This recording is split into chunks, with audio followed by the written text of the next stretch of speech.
जय श्री हरि। वर्तमान समय में ग्रहों का राशि परिवर्तन, ग्रहों का नक्षत्र, एक नक्षत्र से निकलकर दूसरे नक्षत्र में प्रवेश करना, ये कहीं ना कहीं एक एनर्जी लेवल से हमको जोड़ता है।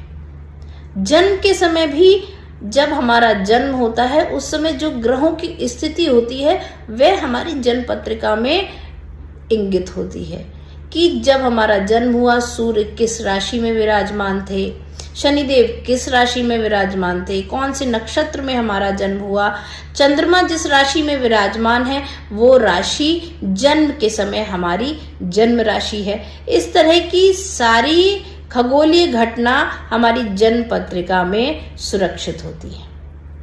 जन्म पत्रिका के लिए जन्म का समय, स्थान और तारीख की आवश्यकता होती, क्योंकि उस समय प्रेजेंट टाइम में जो गोचर, जो प्रेजेंट ग्रहों की स्थिति है वो ही एनर्जी हमको बाय डिफॉल्ट कहें, ईश्वर की कृपा से कहें, वो एनर्जी हमसे जुड़ी हुई है। अब वो एनर्जी चैनलाइज कब होती है? जब उसी तरह की स्थिति हमारी महादशा, प्रत्यंतर दशा, अंतरदशा में आती है। जब वही ग्रह हमारी महादशा में आते हैं तो उस हाउस का, उस लेवल की एनर्जी जो है वो एक्सिलरेट होती है और उसी के कारकत्व की घटनाएं घटने लगती हैं। इनका सफल होना, प्रबलता से भाग्य का साथ मिलना, बाधा आना या ना आना प्रेजेंट के गोचर पर भी निर्भर करता है। तो हमारी घटनाओं का सफल होना, हमारे कामों का सफल होना, विफल होना, भाग्य का सहयोग मिलना, 3 बातों पर निर्भर करता है। एक आपकी जन्म पत्रिका में ग्रह की स्थिति, दूसरी उस समय चल रही महादशा, अंतरदशा, प्रत्यंतर दशा की स्थिति, और तीसरी प्रेजेंट गोचर कितना उसको सपोर्ट कर रहा है। प्रेजेंट में क्या उस घटना से संबंधित जो ग्रह स्थितियां, जो महादशा आपको प्राप्त है, उससे के सपोर्टिव गोचर ही ब्रह्मांड में घटित हो रहा है। ये तीनों पॉइंट जब मिल जाते हैं तो हमारी जो कार्य करने की क्षमता है, जो हमारे कार्य हैं, वो सफलता से होते हैं और घटित होते हैं। अब सफलता या विफलता तो कई चीज़ों पर निर्भर करती है। एक तो आपके ग्रह कितने मजबूत हैं शुभता के लिए, कितने मजबूत हैं अशुभता के लिए, यानी नेगेटिव एनर्जी आप तक आ रही है, चैनलाइज हो रही है। और इस पॉजिटिव एनर्जी अगर पॉजिटिव है तो कितना ग्रह गोचर उनको सपोर्ट कर रहे हैं। तो ये सारी चीज़ें कहीं ना कहीं निर्भर करती हैं और उस सबसे ऊपर आपका प्रारब्ध। चीज़ें बिल्कुल अनुकूल होती हैं, कुंडली बिल्कुल सपोर्ट कर रही होती है, भाग्य बिल्कुल सपोर्ट कर रहा होता है, फिर भी कुछ विफलताएं आ जाती हैं जीवन में। तो मैं ये कहने में बिल्कुल संकोच नहीं करूँगी कि ईश्वर से ऊपर तो कुछ है ही नहीं। आजकल का एक ट्रेंड आ गया है कि ज्योतिषी कहीं ना कहीं ये लौंग 2 यहाँ रख लीजिए, ये कपूर 2 यहाँ रख लीजिए, इस तरह के छोटे छोटे उपाय बताते हैं जो कारगर होते हैं, पर वो परमानेंट सॉल्यूशन नहीं है। परमानेंट सॉल्यूशन तो यही है कि अपने प्रारब्ध को अच्छे कर्मों से हम काटते चले जाएं। तो भाग्य का अगर कोई कमजोर ग्रह स्थिति भी है तो वो भी जो है हमको प्रबलता से बढ़ती हुई दिखेगी। जो शुभ ग्रह अगर कमजोर है हमारी जन्म पत्रिका में, पर हम कर्म से, एक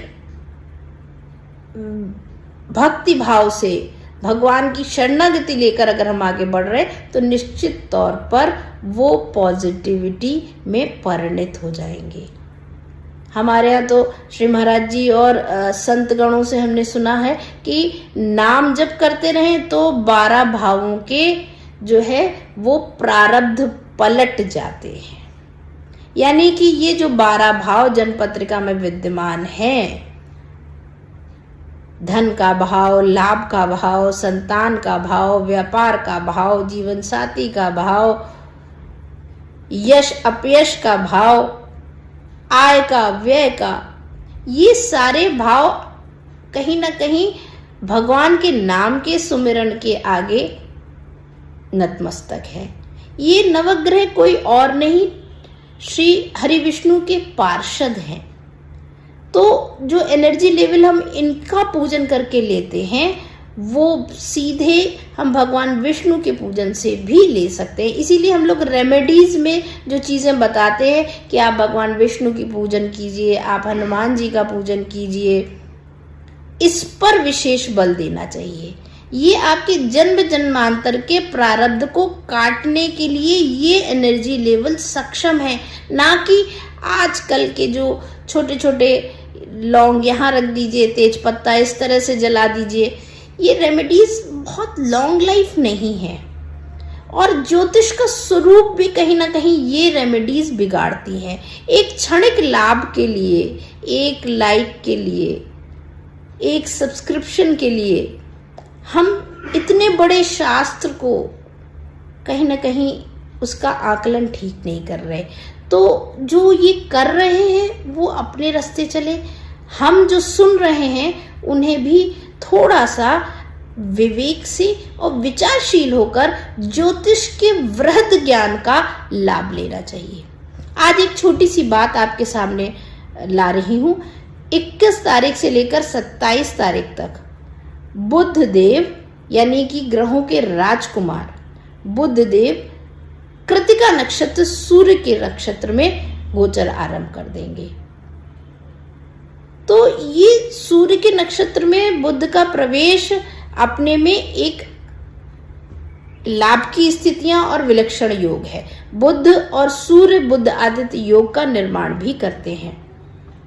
हालांकि सूर्य के 10 डिग्री के अंतर में कोई भी ग्रह आता है तो लगभग अस्त ही होता है, यानी वो अपनी ऊर्जा, अपने पराक्रम को, अपनी एनर्जी को चैनलाइज नहीं कर पाता, क्योंकि सूर्य की एनर्जी एक तरह से देखा जाए तो हावी होती है। पर फिर भी बुध और सूर्य यानी ग्रहों के राजा और ग्रहों के युवराज जहां भी संयोगवश साथ होंगे वहां विलक्षण शुभता ही प्राप्त होगी। तो ये 21 तारीख से लेकर 27 तारीख के मध्य कोई भी एडमिनिस्ट्रेटिव लेवल से प्रॉब्लम हो, नई जॉब में कोई प्रॉब्लम हो, ट्रांसफर चाहते हो, जहां पे आधिकारिक वर्ग आपके काम में अड़चन बने हुए हों, इस समय को उपयोग करिए और अपने प्रयास नए उत्साह के साथ करना शुरू करिए।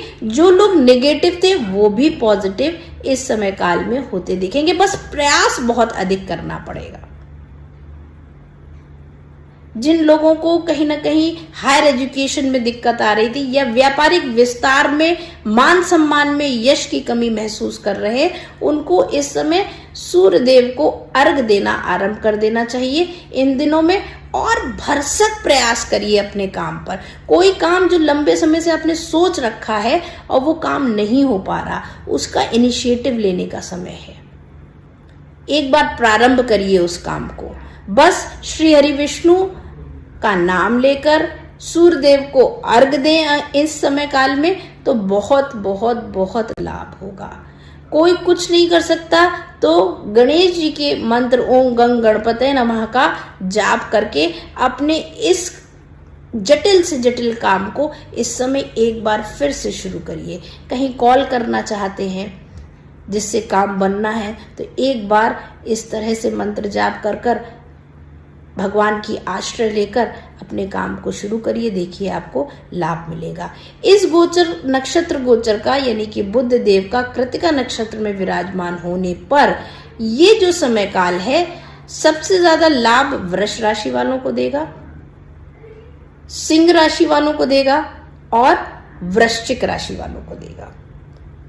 तो वृष राशि वाले मान सम्मान को, आर्थिक स्थिति को लेकर अगर कुछ परेशान है तो जो भी करना चाहते हैं, जो मार्गदर्शन आपको मिला हुआ है और उस पर आप चल नहीं पा रहे, एक बार प्रयास करके देखिए। ये समय अनुकूलता से नए संबंध बनाने में सहजता देगा। कोई संबंध बिगड़े हैं तो उनको सुधारने के लिए भी ये सही समय है, बशर्ते जन्मपत्रिका में सूर्य की स्थिति अच्छी हो। अगर अच्छी नहीं है तो भी आप सूर्य देव को जल देने से आरंभ करें और देखिए इन समय काल में, इस टाइम पीरियड में आपको लाभ मिलेगा। वहीं सिंह राशि के लिए, सिंह राशि यानी सूर्य की अपनी ही राशि है, केतु विराजमान है और सप्तम दृष्टि जो है वो व्यापारिक लेन देन और आपके जीवन साथी को दाम्पत्य जीवन पर पड़ रही है। बृहस्पति की भी पूर्ण आभा आपको प्राप्त हो रही है, इसलिए सिंह राशि वालों के लिए भी ये समय अनुकूल है। प्रॉपर्टी का लेन देन करना चाहते हो, कहीं ना कहीं अपनी व्यवस्थाओं को नए सिरे से स्थापित करना चाहते हो तो उसके लिए प्रयास करें, ये समय अनुकूल है। वृश्चिक राशि वालों की अगर हम बात करें तो वृश्चिक राशि वालों के लिए भी समय अनुकूल है, बशर्ते संबंधों को लेकर पारदर्शिता रखने की आवश्यकता है। नए संबंध बना रहे हैं तो थोड़ा सा कहीं ना कहीं कंफ्यूजन की स्टेट आ सकती है, उसकी वजह से कुछ दिक्कतें हो सकती हैं। अपने व्यापार को नई रूप से चैनलाइज करना चाहते हैं या पुराने व्यापार में लाभ की स्थितियां कम है तो उसके लिए भी प्रयास करिए, प्रयास सफल रहेंगे। तो इस तरह से वृष, सिंह और वृश्चिक राशि वालों के लिए बुध का कृतिका नक्षत्र में प्रवेश शुभता दे के जाने वाला है। और बाकी सभी राशियों के लिए एक मूल मंत्र है कि आप कोशिश करना आरंभ करिए, सूर्य देव को जल दीजिए, इस समय अर्घ दीजिए और सूर्य देव के दर्शन करिए। ओम गंग गणपतये नमः भगवान गणेश के मंत्रों का जाप करिए। नियमित अपनी इच्छा, अपनी विश, अपना जो भी काम है उसके बारे में सोचकर और इनिशिएटिव ले लीजिए। कभी कभी ये भी होता है कि इनिशिएटिव हम जब सही समय पे लेते हैं तो तुरंत काम होता हुआ नहीं दिखता, पर वो ग्रह, वो नक्षत्र इतना शुभ होता है कि डेफिनेटली एंड उस काम का शुभता और लाभ को देकर जाने वाला होता है। तो ये तो नहीं कहा जा सकता कि 21 तारीख से 27 तारीख के बीच ही आपके काम बन जाएंगे, पर जो इनिशिएटिव इस समय आप लेंगे वो डेफिनेटली एंड होगा पॉजिटिव में। अब कोई बहुत ही विषम परिस्थिति हो तो उसकी बात नहीं की जा सकती, कोई प्रारब्ध का भोग हो जो उस कार्य को होने ही नहीं दे रहा हो तो उसकी बात नहीं की जा सकती। और विश्वास मानिए, अगर ग्रह स्थितियां और प्रारब्ध सपोर्टिव नहीं होते हैं तो बड़ी सी बड़ी रेमेडी भी हो, सिर्फ शरणागति भगवान की ही आपको बचा सकती है और उस काम को कर सकती है। इसलिए भगवान से जुड़िए, उनके पार्षद ये नवग्रह जो हैं उनके मंत्रों से, उनके जाप से, उनके पूजन से जुड़िए। और कोई रेमेडी इसके अलावा इतनी कारगर नहीं होगी जितनी कारगर ये होगी। जय श्री